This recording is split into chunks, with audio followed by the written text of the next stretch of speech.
ketika awal pandemi sampai dengan pertengahan itu kan rata-rata omset UMKM turun. Karena rantai pasoknya ini terganggu, ada masalah, maka banyak tuh petani yang kemudian sudah punya produksi banyak nggak bisa jualan. Ketika saya melangkah satu jalan, satu langkah gitu, satu langkah ke depan, atau belok ke kiri atau belok ke kanan, pertanyaannya sederhana, yo aku oleh opo Kang?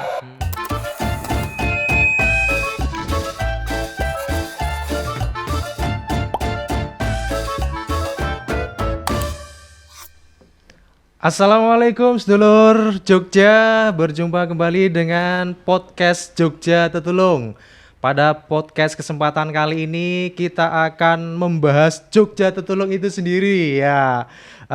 Apa itu Jogja Tetulung, terus kemudian bagaimana itu Jogja Tetulung, kita akan menggali informasi lebih dalam lagi bersama narasumber kita. Nah, kesempatan kali ini kita sudah menghadirkan salah satu founder atau pendiri dari Jogja Tetulung itu sendiri bersama Kang Dwi Kuswantoro. Untuk bagaimana lebih jauh lagi, langsung saja kita coba berkenalan lebih dekat lagi dengan Kang Dwi Kuswantoro dan Jogja Tetulung itu sendiri. Oke, bagaimana Kang kabarnya Kang? Alhamdulillah. Alhamdulillah. Sehat. Mungkin bisa menyapa terlebih dahulu sedulur Jogja Tetulung Kang. Monggo silakan.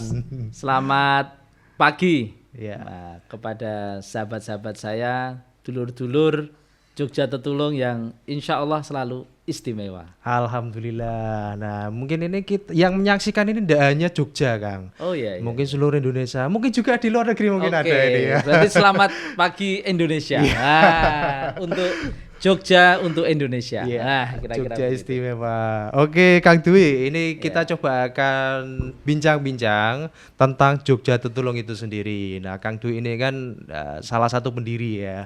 Bisa diceritakan Kang, Jogja Tetulung itu berdirinya kenapa gitu? Monggo Kang, kira-kira. Oke, terima kasih Kang Lukman. Jadi Jogja Tetulung itu berdiri dari sebuah kejadian sebenarnya. Oke. Jadi kejadian. Jadi awal pandemi itu kan kita relatif tidak kemana-mana ya. Iya, iya. Pikiran, Lockdown lah ya, lockdown. istilahnya. Nah, waktu itu kan kita stres nih. Iya. Takut mau kemana gitu. Nah, ketika dalam posisi kita lebih banyak kerja di rumah, work from home, kemudian banyak pikiran yang mengalir. Bagaimana ini? Karena nggak ngapa-ngapain itu ya? Yang pertama nggak ngapa-ngapain ya kan? Kita kan jadi orang tanpa gajian, OTG ya kan? Dan lain-lain ya, nah, tentu. Tapi ada sesuatu yang kita rasakan ya, di mana pada waktu itu banyak pelaku-pelaku usaha kecil ya, usaha mikro itu tidak bergerak usahanya, bahkan banyak yang kemudian tutup dan sebagainya. Nah, dari situlah kemudian kita berpikir ini, karena kita ini kan selalu bergiat di UMKM ya. Jadi melihat fenomena ini ya tentu kemudian kita harus melakukan apa. Maka pikiran-pikiran itulah kemudian terus kita kita diskusikan lewat jalur-jalur ya, WA ada macam-macam kan. Ya, akhirnya muncullah gagasan kita harus melakukan sebuah gerakan membantu saudara-saudara kita, dulur-dulur kita di Jogja yang terdampak pandemi COVID-19, khususnya adalah kepada pelaku usaha mikro. Waktu itu kan awal-awal kalau tidak salah itu kan banyak warung yang tutup, toko tutup, semuanya serba mungkin takut apa-apa gitu ya Kang ya. Iya. Jadi semuanya tutup gitu. Betul. Nah, banyak yang tutup. Nah, itu kan ya kita tahu toh Mas. Mungkin jadi sebenarnya bukan hanya dari dulu, sekarang pun posisi biarpun kita sudah hampir sudah lebih 1 tahun ya, tapi 1 tahun lebih kan, itu juga kondisinya kan juga masih berfluktuasi gitu. Bahkan warung-warung juga masih banyak yang tutup dan sebagainya, ataupun kalaupun usaha itu rata-rata masih di kisaran hanya 30-40% saja. Masih berdampak signifikan. Jadi itulah yang kemudian kita harus melakukan sesuatu. Nah, kebetulan saya ini kan salah satu menjadi ketua di Majelis Pemberdayaan Masyarakat. Kemudian juga saya megang di sebuah lembaga namanya Pusat Inkubasi Bisnis Usaha Kecil atau biasa disebut dengan PINPUK. Semuanya kan bergiat di pemberdayaan, giat di UMKM. Maka kemudian kami rembukan nih dengan teman-teman, ayo kita membuat satu gerakan kolaborasi bersama untuk membantu UMKM kita ini. Nah, alhamdulillah langsung direspon teman-teman di MPM dan akhirnya jadi gerakan bersama. Gerakan ini menjadi programnya Majelis Pemberdayaan Masyarakat Pimpinan Wilayah Muhammadiyah. Oke, berarti memang awalnya itu bagaimana supaya UMKM itu tetap berjalan, bergerak gitu ya di awalnya ya. Terus kemudian proses dari mulai berdiri kira-kira sudah ada kegiatan atau aktivitas apa yang dilakukan oleh Jogja Tetulung? Ya, kegiatan kita alhamdulillah ada beberapa upaya-upaya yang kita lakukan. Ya karena konsen kita adalah membantu ya. Semangat kita itu adalah solidaritas dan gotong royong. Oke. Ini menjadi satu filosofi dasar gerakan Jogja Tetulung. Iya. Jadi ketika awal pandemi sampai dengan pertengahan itu kan rata-rata omset UMKM turun. Warung tidak jualan. Ya. Nah, karena rantai pasoknya ini terganggu, ada masalah, maka banyak tuh petani yang kemudian sudah punya produksi banyak nggak bisa jualan. Petani ikan, misalkan yang di Sleman itu overproduksi karena tidak diserap oleh warung-warung, hotel dan sebagainya.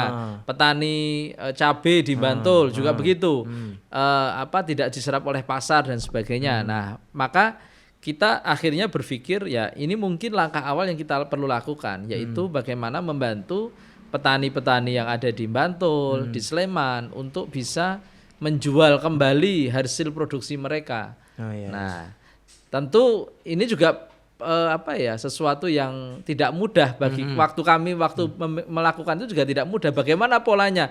Di mana ketika kan hukum pasar, Mas. Hukum pasar ya, ketika supply-nya terlalu over, kan pasti demand-nya juga akan turun kan? Harga juga pasti akan turun gitu loh.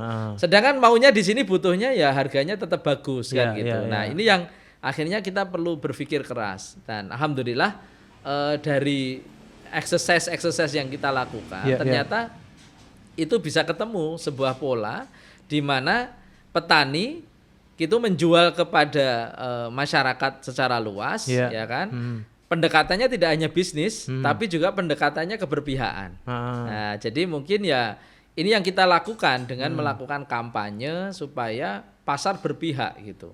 Dan yang terjadi kemudian petani misalkan petani ikan yang di Sleman itu petani nila, ya kan? Kemarin kalau tidak salah itu ada petani nila sama petani cabai ya sempat beritanya. Ya betul. Nah itu kan booming kan, sampai beritanya viral. Lah itu karena waktu itu oleh kawan-kawan dinarasikan sedemikian rupa petani ini butuh diserap pasarnya. Maka yang terjadi kemudian pasar bereaksi atau komunitas ini bereaksi, tapi pendekatannya tidak hanya bisnis, tapi pendekatannya juga pendekatan keberpihakan tadi. Karena melihat, ini petani perlu ditolong gitu kira-kira. Maka berbondong-bondong itu orang membeli cabai, membeli ikan itu dengan berbondong-bondong. Bahkan satu orang itu bisa membeli ada yang 5 kental, ada 1 kental dan sebagainya. Itu untuk apa itu? Nah itu kan pertanyaannya kan. Jadi karena ya tadi Mas, persoalannya mereka membeli bukan hanya untuk konsumsi, bukan hanya untuk kebutuhan mereka sendiri, tapi latar belakang utama mereka adalah mereka itu membeli ingin untuk membantu, ya bersolidaritas, berpihak gitu kan. Jadi akhirnya ketika mereka beli 1 kental ya dibagi-bagi itu ke tetangga sebelahnya dan sebagainya, saudara-saudaranya. Satu orang beli 1 kental buat apa ya? Nah ya kalau cabai 1 kental gimana cerita gitu kan? Buat ngulek sambal itu ya nggak habis-habis ya. Betul lah, itu nggak. Berarti dibagi lagi kan? Dibagi, mereka bagi secara solidaritas ya.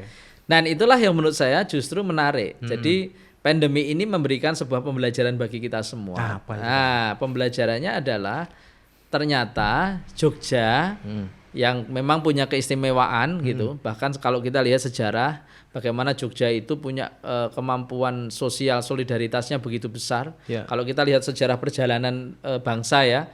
Ketika kemerdekaan bagaimana kemudian Ngarso Dalem Sultan waktu itu memberikan sumbangan pendirian negara ini. Betul. Kemudian ada perang gerilya yang dipimpin oleh Panglima Besar Jenderal Sudirman. kemudian ketika bencana Merapi, bahkan juga bencana gempa, ya. itu kan recovery-nya kan begitu cepat. Betul, begitu cepat. Nah, itu kekuatannya adalah kami melihat justru kekuatan solidaritas gotong royong. Tetulungnya. Nah, betul. Nah, kan makanya tetulung ya. Nah, tetulung itu kan gotong royong kan, nulungi ya, menolong. Kalau bahasa agamanya ya ta'awun kan kira-kira begitu. Berarti sejarah telah membuktikan bahwa masyarakat Jogja itu tetulungnya sangat kuat sekali gitu ya. Makanya muncul namanya gerakan Jogja Tetulung. Oke, luar biasa sekali. Oke, Kang Dwi, sebelumnya ini ingin saya sampaikan bahwa ke sedulur-sedulur Jogja Tetulung, podcast ini disupport oleh Majelis Pemberdayaan Masyarakat DIY, terus kemudian Pusat Inkubasi Bisnis dan Usaha Kecil atau PINBUK, dan juga ada dari Lazismu DIY. Nah, itu adalah pihak-pihak yang mensupport terselenggaranya podcast kita. Oke, itu sedikit pesan ya Mas Kang Dwi ya. Sponsor. Oke, Kang Dwi, kita lanjutkan. Nah, menarik ini Jogja Tetulung. Kemudian kira-kira ada gerakan-gerakan atau program-program apa lagi yang kira-kira mau dibangun oleh teman-teman di Jogja Tetulung? Ya, awalnya sebenarnya kita mau berhenti, Mas. Oh, iya. Karena kita rasa ini udah selesai lah kira-kira ya. Pandemi mau selesai. Gitu. Waktu itu kita berpikir ini kita harus selesai. Udahlah ya sudah selesai gitu.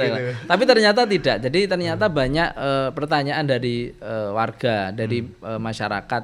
Kang, apalagi yang mau dilakukan Jogja Tetulung? Nah, ini yang kemudian mengusik kami untuk berpikir ya, apa yang harus kita lakukan? Ya sesuai dengan tema besar kita adalah membantu, menolong, ya kan, solidaritas, khususnya kepada pelaku usaha mikro kecil. Nah, ini yang baru kita upayakan, beberapa program-program yang akan kita lakukan. Salah satunya ya kita melihat pemulihan ekonomi usaha kecil ini menjadi prioritas, ya kan? Baik itu dari segi usahanya, kemudian tata kelolanya, bahkan juga mungkin adaptasi dengan kebiasaan-kebiasaan baru, karena kan usaha kecil kita ini kan ya apapun untuk beradaptasi dengan kebiasaan baru kan memang berat ya. Apalagi kemudian sekarang semuanya bertransformasi digital misalkan. Betul, online gitu kan. Usaha kecil kemudian kalau langsung suruh menjadi online ya akan berat gitu. Nah, pada posisi itulah kita akan ada di sana, akan menjadi mediasi untuk melakukan transformasi digital, termasuk digital bagi pelaku usaha mikro kecil melalui kegiatan recovery ekonomi untuk UMKM. Itu yang pertama. Yang kedua, ternyata 1-2 hari ini kan datanya kan ngeri ya, pandemi lagi, kita ya, naik luar biasa. DIY bahkan sudah di atas 600 setiap kurun 3 hari terakhir. Nah, ini saya kira ada banyak persoalan baru juga. Kebetulan kayak saya di kampung saja itu banyak saudara-saudara saya yang hari ini melakukan isolasi mandiri. Isoman ya. Rumah sakit ya penuh ya. Nah, rumah sakitnya Anda penuh ya. Mereka isolasi mandiri. Nah, ini kan menjadi persoalan baru, persoalan sosial baru ya. Yang kalau kemudian tidak ada solidaritas, tidak ada gotong royong akan jadi berat. Nah, kami berpikir juga akan mendorong nanti bagaimana gerakan tolong menolong di berbasis komunitas ini yang sudah kita rancang itu kita akan mendorong lahirnya warung surga. Nah, warung surga itu warung solidaritas warga. Nah, harapannya warung surga itu menjadi warung ya di mana orang bisa mengambil sesuatu kebutuhan sehari-hari secara gratis. Nah, termasuk mungkin juga makanan siap saji. Nah, karena ada juga kawan-kawan yang sudah mengembangkan namanya nasi gratis misalkan. Nasi gratis. Nah, kita juga ingin mendorong di situ ada nasinya. Kemudian ada juga produk-produk kebutuhan pokok mereka, sayur mayur dan lain-lain gitu. Kenapa? Karena ada misi 2 sekaligus yang kita ingin bangun. Ketika kita menyediakan warung surga itu adalah kebutuhan yang siap saji, itu menggerakkan warung-warung yang berproduksi masak dan sebagainya, kuliner. Tapi kalau kemudian ada yang barang-barang mentah, ada sayur mayur dan sebagainya, itu juga menghidupkan petani-petani, kemudian juga pedagang-pedagang. Nah, ini tentu multiplier efeknya kita harapkan nanti bisa lebih besar gitu. Next step-nya kita ingin juga nanti membangun sebuah gerakan pasar komunitas. Pasar komunitas. Gimana itu Kang? Pasar komunitas itu kita menengarai ya. Jadi pandemi itu memang membuat UMKM kita itu harus beradaptasi dengan sesuatu yang baru, yaitu digital.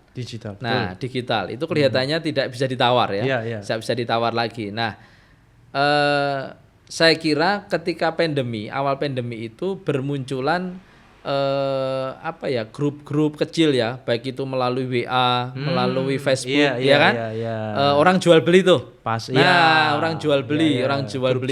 Ya. Nah, tetapi kan kalau kita lihat trennya sekarang kan sudah mulai menurun orang, karena di sana ternyata yang kumpul itu pedagang semua.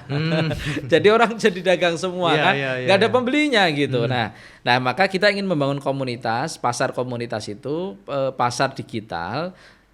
Seperti marketplace, marketplace, tapi marketplace-nya lokal. Jadi lokal dimiliki oleh satu kampung, dimiliki oleh satu kelurahan, satu desa gitu kira-kira. Jadi tidak seperti marketplace yang besar ya, tapi marketplace yang ada di lokal, yang ada di komunitas itu sendiri, yang lola mereka sendiri. Ya di sana tentu kan karena di kampung atau di desa atau di kelurahan kan ada penjual pasti UMKM, kemudian ada pembeli juga dari masyarakat sendiri. Dari masyarakat sekitar. Betul, masyarakat sekitar. Nah, harapan kita nanti dengan gerakan pasar komunitas ini, transformasi digital UMKM itu bisa lebih dipercepat. Nah, bisa lebih dipercepat dan ya apapun kalau UMKM itu kan mikirnya sederhana, Kang Lukman. Mikirnya sederhana. UMKM itu kalau saya berubah atau saya nggak usah berubah lah. Ketika saya melangkah satu langkah gitu, langkah ke depan atau belok ke kiri atau belok ke kanan, pertanyaannya sederhana. Jo aku oleh opo, Kang? Kan gitu ya pertanyaannya.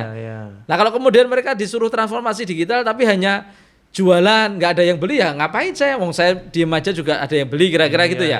Nah, maka dengan pasar komunitas mereka bertransformasi digital secara kemampuan pengelolaan teknologinya.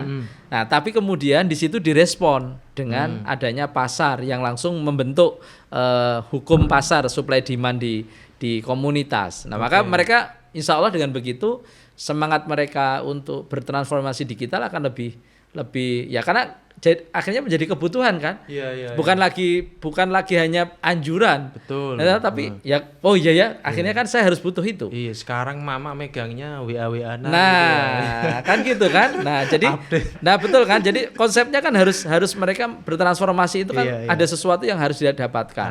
Ya kan namanya ekonomi ya, Maka ekonomi harapannya ke sana. Jadi kita berharap nanti Jogja Tertulung bisa fokus di situ, membantu UMKM dalam rangka memperkuat mereka, dan salah satunya juga yang paling utama merecovery kondisi ekonomi mereka hari ini, Mas. Jadi miris, Mas, kalau lihat sekarang masih mereka bergerak hanya 30-40% saja. 30-40% ya. Dan ini juga belum tahu sampai kapan ya. Nah, itu masalahnya. Ini yang menjadi masalah serius sebenarnya. Karena kita lihat saya pernah tulis ya di sebuah media waktu itu. Saya memperkirakan apakah UMKM itu tahan lah. Kira-kira kalau waktu itu saya tulis di bulan April ya. April tahun kemarin 2020. Ya. Awal-awal pandemi. Mungkin nggak UMKM kita itu bertahan dengan kondisi penurunan dan seterusnya itu sampai dengan misalkan Desember gitu. Tapi ternyata sekarang sudah lebih dari Desember ya. Sudah lebih. Januari, Februari, Maret, April, udah mau pertengahan tahun malah. Udah setahun. Nah, bisa jadi akhir tahun depan pun belum tahu kita. Nah, pertanyaan ini kan sebenarnya pertanyaan yang tidak usah dijawab, tapi harus ada jalan, kan gitu. Mampu nggak bertahan UMKM? Itu kan pertanyaan yang susah dijawab ya. Susah dijawab. Tapi pertanyaan itu perlu kita lakukan dengan upaya gitu, saya kira.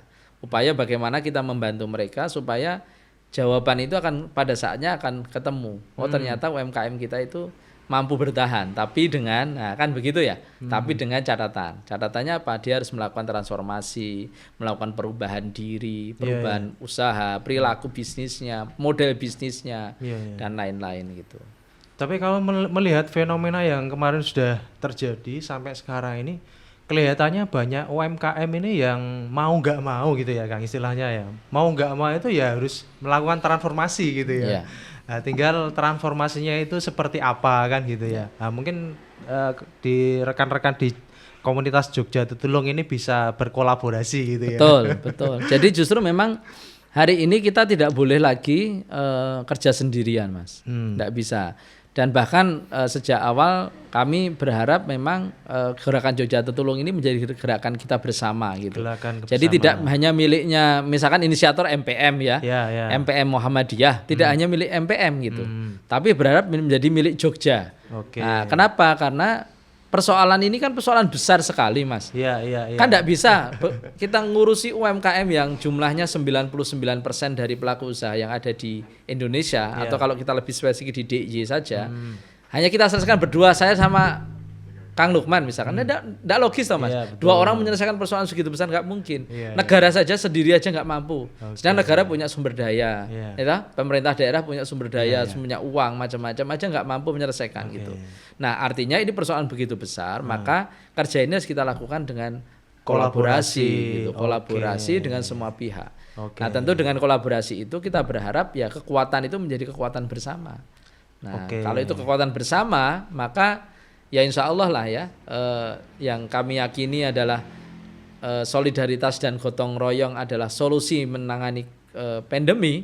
Ini bisa dikejawab betul nanti ke depan. Berarti komunitas Jogja Tetulung membuka peluang seluas-luasnya untuk berkolaborasi. Betul. Nah, termasuk saudara-saudara saya di UMKM. Ayo kita bareng-bareng. Kita bareng-bareng. Nah, insya Allah moga-moga nanti podcast kita ini tidak hanya sekedar sifatnya informasi, tapi juga kita berharap podcast kita ini ke depan juga memberikan edukasi. Pendidikan. Ya nanti mohon ini hostnya ini Kang Lukman diundang nanti pelaku-pelaku digital marketing yang bagus untuk bisa kolaborasi, bahkan bisa bergabung dengan dulur-dulur saya di Jogja Tetulung, komunitas Jogja Tetulung. Gitu.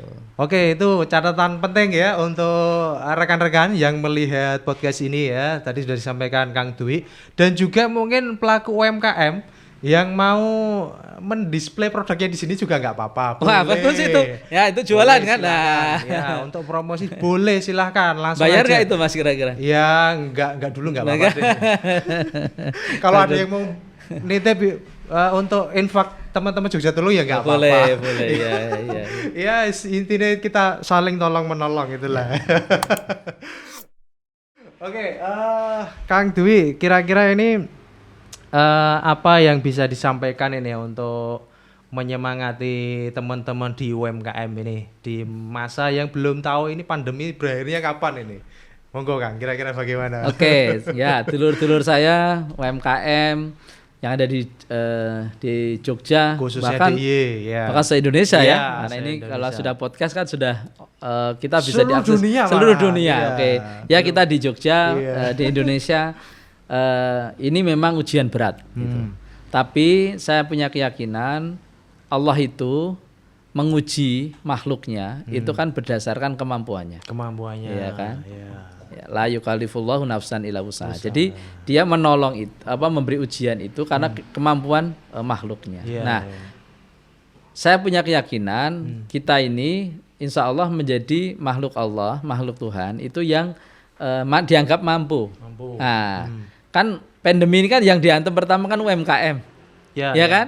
Kan beda ya kalau pandemi dengan krisis yang lain. 98 itu kan yang diantem yang gede-gede. Ya kan? Kalau kemudian bencana alam itu kan yang diantem lokal. Ya kan? Kalau ini kan kalau yang pandemi ini kan diantem pertama kan UMKM dulu gitu. Nah, karena kita ini yang sebagai objek pertama yang diuji oleh Tuhan, oleh Allah, saya kira kita ini dianggap mampu gitu. Nah, tentu kemampuan kita itu ya tidak boleh berdiri sendiri. Artinya ikhtiar yang perlu kita lakukan dengan cara-cara yang sebagai manusia kita berkolaborasi bersama-sama dengan teman-teman gitu ya untuk saling membantu, saling tolong menolong. Tapi yang kedua juga kita perlu memperkuat diri keimanan kita lah tentu ya. Ya jangan imun sehat penting, tapi iman sehat juga iman agama itu penting. Imun gitu. Dan iman. Betul. Jadi supaya kekuatan kita ini double Mas. Karena memang ya kalau dibilang susah ya susah. Siapa hari ini yang tidak susah gitu? Semuanya yang pelaku usaha pasti terdampak gitu. Tidak ada satupun yang tidak terdampak. Nah, maka Nanti kita upayakan bersama-sama, ayo kita berkolaborasi, teman-teman, ayo kita optimis, kita cari jalan keluar bersama. Saya kira insya Allah ketika kita ada ujian, pasti Allah juga akan memberi jalan kemudahan. Solusinya ada. Nah, ya kan, bersama kesulitan ada kemudahan. Nah, dan saya punya keyakinan Mas Lukman, Kang Lukman, justru pandemi ini memberikan ruang kalau roda sebuah motor atau sebuah sepeda itu kan berputar dan ke bawah naik ke bawah. Nah, yang di atas itu kan dulu kan orang yang punya duit banyak, gitu kan. Nah, justru saya melihat pandemi ini memutar roda ekonomi itu dari bawah ke atas. Nah, saya melihat ini justru peluang besar UMKM. Nah, catatannya adalah memang UMKM ini supaya bisa mendapatkan momentum bisnis ekonomi, skala ekonominya, ya dia harus melakukan transformasi. Nah, transformasi dirinya, lingkungannya, termasuk bisnisnya. Salah satunya adalah transformasi digital. Selain juga nanti mungkin pola sikap dan lain-lain. Gitu. Kalau boleh dibilang kayak filosofi Jawa itu kan konto posik iki ya. Nah, betul.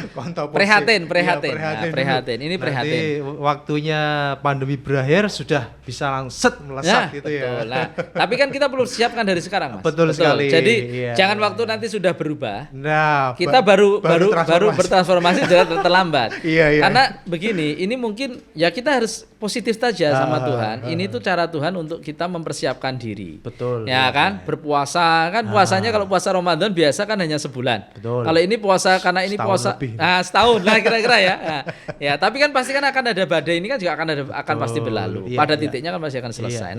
Selagi proses inilah kita memperkuat diri. Satu secara personal kita harus saling memperkuat dengan teman-teman UMKM, belajar terus ya. Betul. Kemudian sama dengan teman-teman yang lain, dengan stakeholder juga, pihak-pihak luar ini juga harus bersama-sama. Saya berharap nanti kawan-kawan yang bergiat di UMKM bisa menyatukan kolaborasi kita, bareng-bareng. Bersatulah. Jangan kerja sendiri-sendiri. Gitu loh. Jangan yang konsentrasi pelatihan terus jangan. Jadi kalau bisa ayo kita bareng-bareng. Tendangannya enggak kuat nanti ya. Betul. Kita kerja bersama, kolaborasi, maka dengan kolaborasi yakinlah kita kuat. UMKM-nya kolaborasi, penggiat-penggiatnya yang punya kepedulian UMKM berkolaborasi. Nah, itu saya kira akan jadi kekuatan bersama. Oke. Kalau begitu kita bisa berkolaborasi dengan Jogja Tetulung gitu Mas ya, Kang ya. Iya. Insya Allah Jogja Tetulung pokoknya sangat terbuka untuk berkolaborasi dengan siapapun. Baik teman-teman, pelaku, penggiat, bahkan juga dengan pemerintah. Ayo kita bersama-sama. Ini pekerjaan kita bersama. Ini bukan pekerjaan 1-2 orang. Ini pekerjaan kita sebagai anak bangsa yang harus peduli dengan persoalan-persoalan bangsa. Dan hari ini kita diuji kepedulian dan kepekaan kita. Terima kasih Kang Dwi atas waktu dan kesempatannya. Mudah-mudahan bisa berjumpa kembali di podcast-podcast yang lainnya. Dan untuk sedulur Jogja Tetulung dimanapun berada, terima kasih sudah menyaksikan acara ini. Sampai bertemu kembali di podcast-podcast yang lainnya. Dan jangan lupa untuk subscribe, like, dan komen YouTube Jogja Tetulung. Dan terima kasih. Wassalamualaikum warahmatullahi wabarakatuh.